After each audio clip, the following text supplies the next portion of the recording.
कुरुक्षेत्र का युद्ध खत्म हुए हजारों साल बीत चुके थे, लेकिन हिमालय की बर्फीली गुफाओं में आज भी एक परछाई भटकती थी।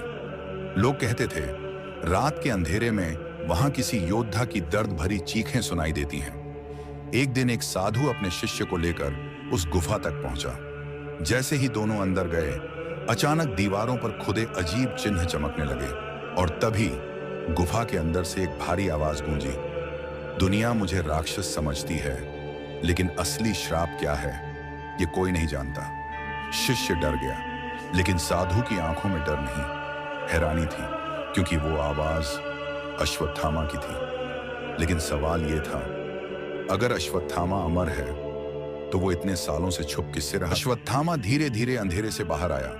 उसके माथे का घाव अब भी ताजा था, आंखों में हजारों सालों का दर्द। उसने साधु से कहा, महाभारत खत्म नहीं हुई, उसकी आखिरी लड़ाई अभी बाकी है। शिष्य कांप उठा। अश्वत्थामा ने दीवार पर बने एक चिन्ह की ओर इशारा किया। वो चिन्ह रामायण के समय का था। साधु हैरान रह गया, क्योंकि उस चिन्ह को सिर्फ एक ही योद्धा पहचान सकता था, हनुमान। तभी अचानक पूरी गुफा हिलने लगी, हवा में जय श्री राम की आवाज गूंजने लगी और अगले ही पल एक विशाल परछाई गुफा के बाहर दिखाई दी। अश्वत्थामा डर गया। हाँ, अश्वत्थामा जैसा अमर योद्धा डर गया था। गुफा के बाहर खड़ा था एक विशाल वानर योद्धा। उसकी आंखों में अग्नि थी और शरीर से दिव्य प्रकाश निकल रहा था। वो हनुमान जी थे, लेकिन सबसे डरावनी बात यह थी, हनुमान जी अश्वत्थामा को देखकर क्रोधित थे। शिष्य समझ नहीं पा रहा था कि आखिर क्यों। तभी हनुमान जी गरजे, तुमने वो चीज जगा दी है जिसे श्री कृष्ण ने हमेशा के लिए बंद कर दिया था। अचानक आसमान में बिजली चमकी और गुफा की जमीन फटने लगी। उस दरार के अंदर एक चमकता हुआ दिव्य द्वार दिखाई दिया।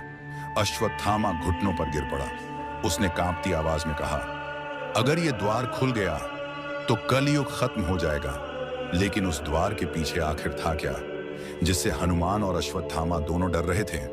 सोचो, अगर मैं कहूं कि महाभारत का सबसे खतरनाक योद्धा आज भी जिंदा है और भगवान श्री कृष्ण ने उसे जानबूझकर अमर छोड़ा था, क्योंकि भविष्य में वही उनकी रक्षा करने वाला था। महाभारत युद्ध खत्म हो चुका था। क्रोध में अंधे अश्वत्थामा ने रात में पांडवों के पुत्रों की हत्या कर दी। जब श्री कृष्ण के सामने उसे लाया गया, तब सभी ने कहा, इसे मृत्यु दंड दो। लेकिन श्री कृष्ण ने उसे मारा नहीं। उन्होंने अश्वत्थामा के माथे से दिव्य मणि निकाल ली और उसे हजारों वर्षों तक धरती पर भटकने का श्राप दे दिया। कहा जाता है, श्री कृष्ण जानते थे कि कलयुग के अंत में जब भगवान विष्णु कल की अवतार लेंगे, तब अश्वत्थामा ही उनके गुरु और रक्षक बनेंगे। यानी जिसे दुनिया श्राप समझती है, वो शायद भगवान की सबसे बड़ी योजना थी। जय श्री कृष्ण लिखना मत भूलना।